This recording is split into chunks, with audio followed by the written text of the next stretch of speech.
Hi guys, how you going? Campbell here from Autodidactic channel. Hope you're all having a splendid day. Sorry if there's a bit of background noise. There's a big storm going on, lots of rain in Perth, Australia today. But I just wanted to make a quick video. I've been thinking about Jon Levi put out a video last Sunday, and he proposed that maybe the world's fairs, and this is the Crystal Palace in England, and he proposed that these world fairs because we've seen inside them, and they're full of old world tech, but not just tech, everything, the furniture, the clothes, just everything of the old world.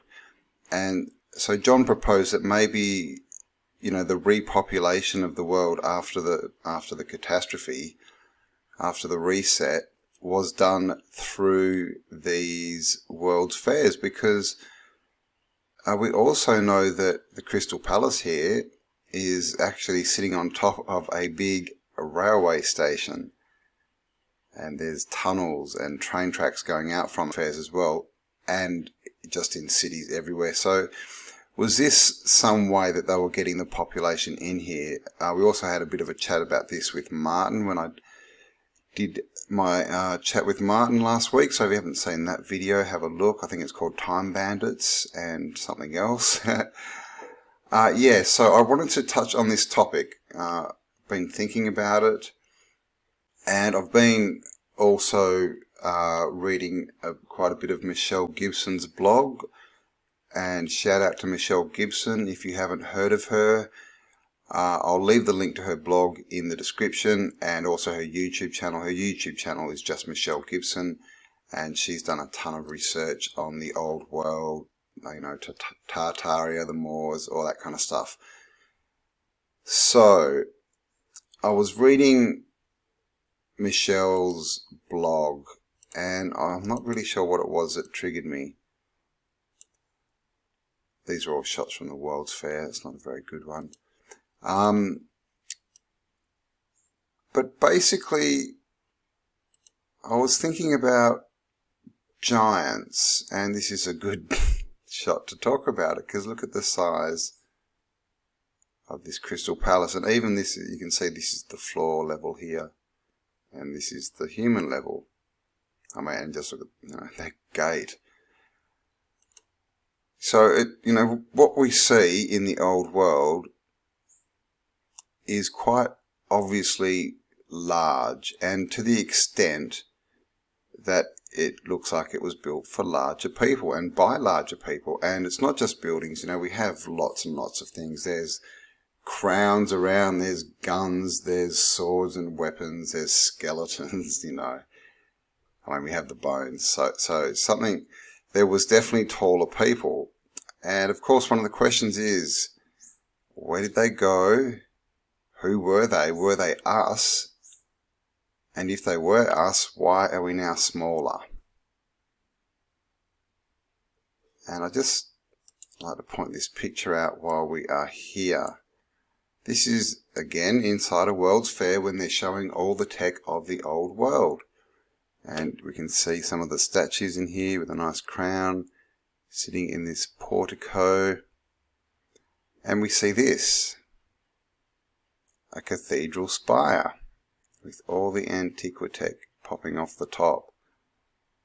What's that about? Interesting shaped cabinet here as well, with something popping off the top. And just look at just the quality. Just look at that lamp, the light fitting there. Just the quality is just ridiculous. And we mentioned this in the video with Martin as well. Just, everything is covered. Everything is covered. And it's just to such a high, class of workmanship. It's ridiculous. But even in this shot, you can see this is the second story. Look how big this building is. So what happened? Here's another shot. This is the kind of stuff they were showing. This is machinery. I'm not sure if these are cannons, but this is the kind of stuff that was on show, and this is clearly big machinery. It's either oversized or it's part of a huge machine. This is a shot of one of the towers. There was one at each end of the Crystal Palace. The Crystal Palace was, of course, made of glass and ribbed with iron. And I was wondering if, again, after the video that Jon Levi showed, he showed 2 nails. Someone got 2 nails, wrapped them in copper wire, and put a light bulb between them, and they lit up.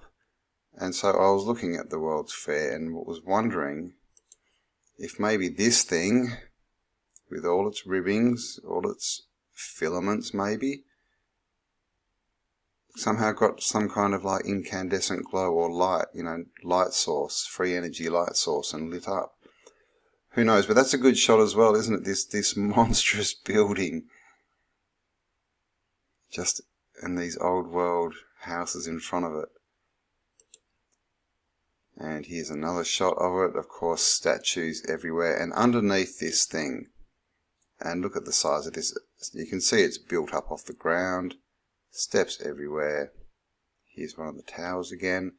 And underneath this thing, we have train stations. Now this, I have some pictures I will show in the near future of something I found about these bandstands. Is that what they're called? Which is pretty interesting, because also in the video with Martin, there was one at one end, and Martin was wondering, how deep it went, and because they were saying it was a ticketing office. It wasn't as big as this one, but the same design, same shape, and it just seemed to be a bit weird and a bit short. So lots of questions, but here again, just to show size, ridiculousness. And of course they tell us that they moved this whole building and then it burnt to the ground. There it is again. But so in this shot, you can see underneath here, there's another building. It's sitting up on a platform. What's underneath that other building? We have trains. Actually, that shot there. See this? These are the train tunnels coming out, and that's the Crystal Palace in the background. So this is the train station. There's the tower. What does this say? The Great Exhibition in Hyde Park attracted just over 6 million visitors to the Crystal Palace between May and October 1851. After closure, the structure was dismantled in August and rebuilt on a site in Sydenham Hill. The intention was to create a winter park and garden, and the reconstructed palace was opened by Queen Victoria in June 1854 to cater for the expected huge influx of visitors. The London, Brighton and South Coast Railway opened. So so they're saying they built this whole railway station and stuff in a couple of years. And basically it burnt down. So they are saying, that was there, so it's not there anymore. That stone and that glass burnt to the ground. Burn it.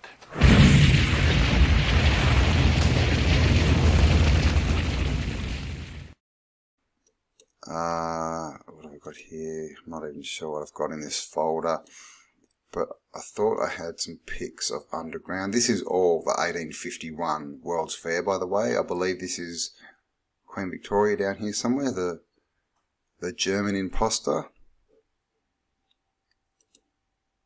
Another shot. Gosh, it's almost 10 minutes and I still haven't made my point. Yeah, so you can see there's clearly a train there, Crystal Palace, and these are train tracks going to this big train station. Here we go. This is underground. So this is underground, the Crystal, where the Crystal Palace was. The Crystal Palace is no longer there.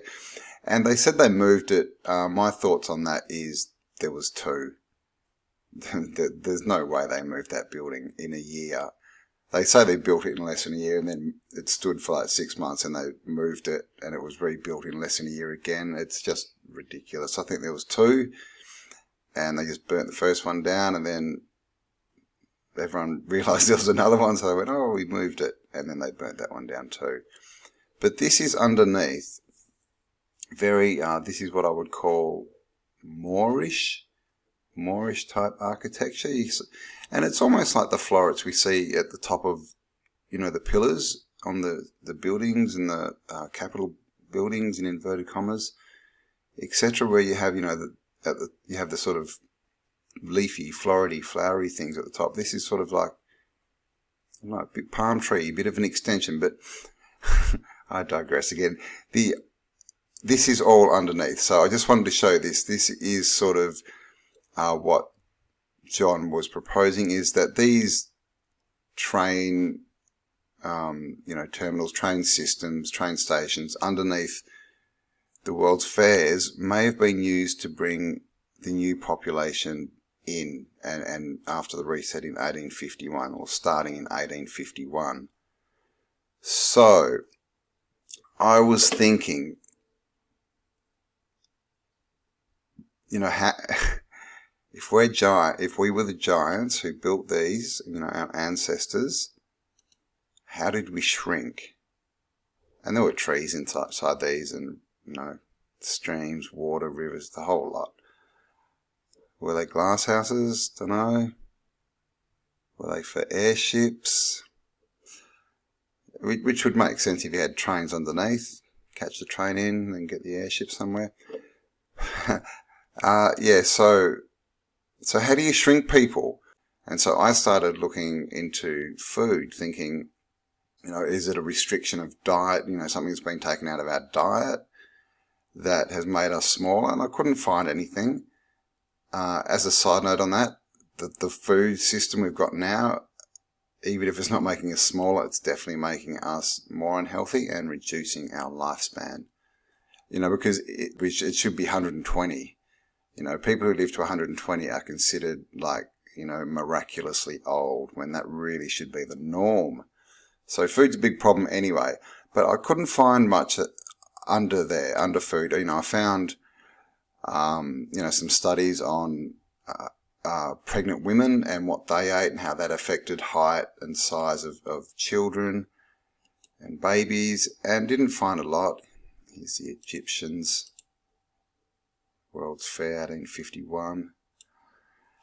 But what I did find was something.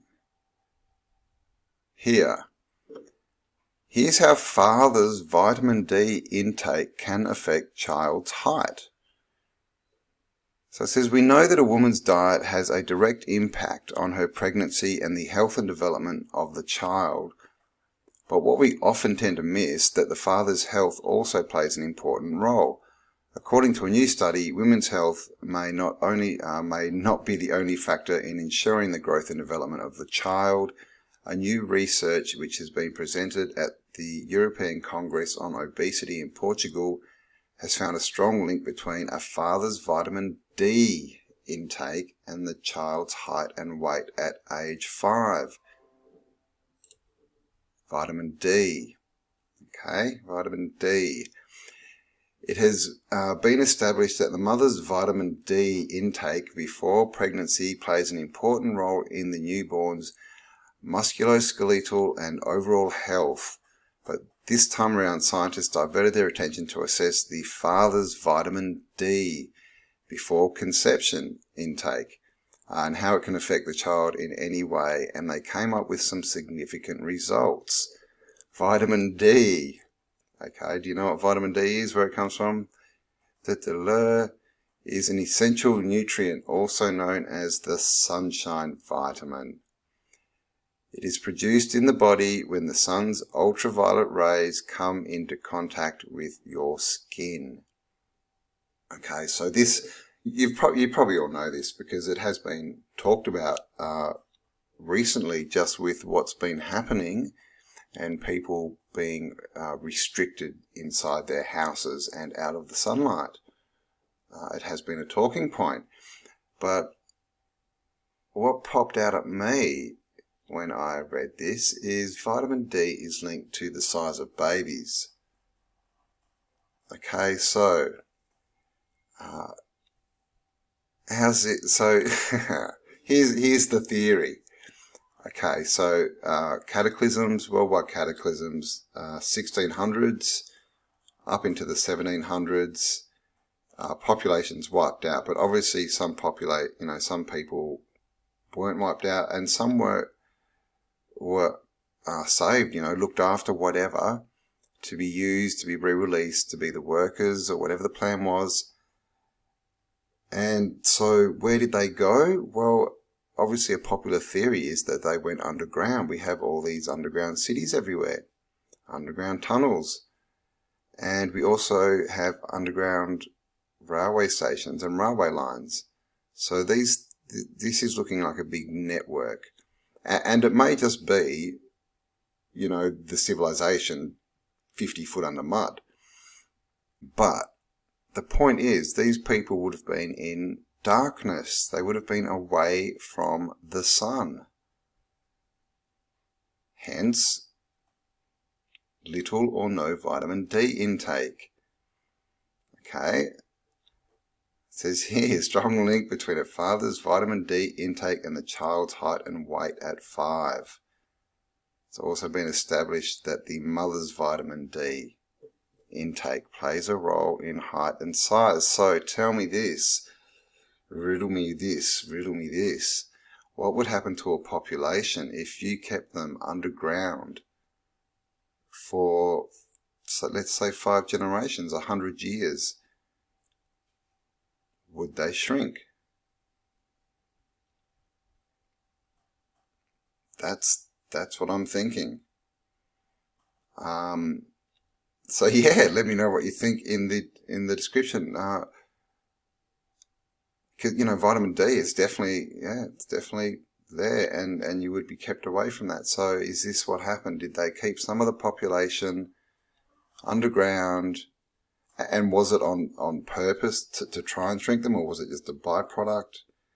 Then they re-released them into this world that was clearly too big for them, into the world's fairs, showed them all the tech, said, look at all this amazing stuff. Oh, by the way, here are the countries, you're a French person, you're an English person, this is your history, these are your customs, here's your passport, let's go out and train you up for a job. And they, here's the clothing factory. I mean, they all had the same clothes on, right? So yeah, what do you think about that? Did they shrink us? That's pretty much what I wanted to say. So looks like we've come to the last pick too, so that's very good timing. And there it is, the Crystal Palace. Look at the size of that thing, over 1 million square feet, and I think that's floor space. I don't think we're talking vertically, I mean, just that would encapsulate so much space. And of course, on the river down here, we have everyone all dressed the same, looking like none of them have the skills at all to even think about constructing something like this, let alone doing it. Lacking in any kind of other kind of tech. We've got a few sailboats, but that's it. Maybe some horses and carts. So a pretty silly story. And this was in 1851, which is also, this is the year that Michelle Gibson is hypothesizing basically that the new history was introduced, and it started with the 1851 London's World Fair, and they reintroduced the population to the new history, to the new story, the new narrative, and here we are 170 years later, just starting to unravel it all. So there you go, guys. Thanks for spending some time with me. Hope you enjoyed that one. Please leave me a like and a comment. Share this content so that we can help to get this content out and fight back against YouTube's algorithm, because obviously, content like this is being shadow banned. It doesn't get shown a lot to new people.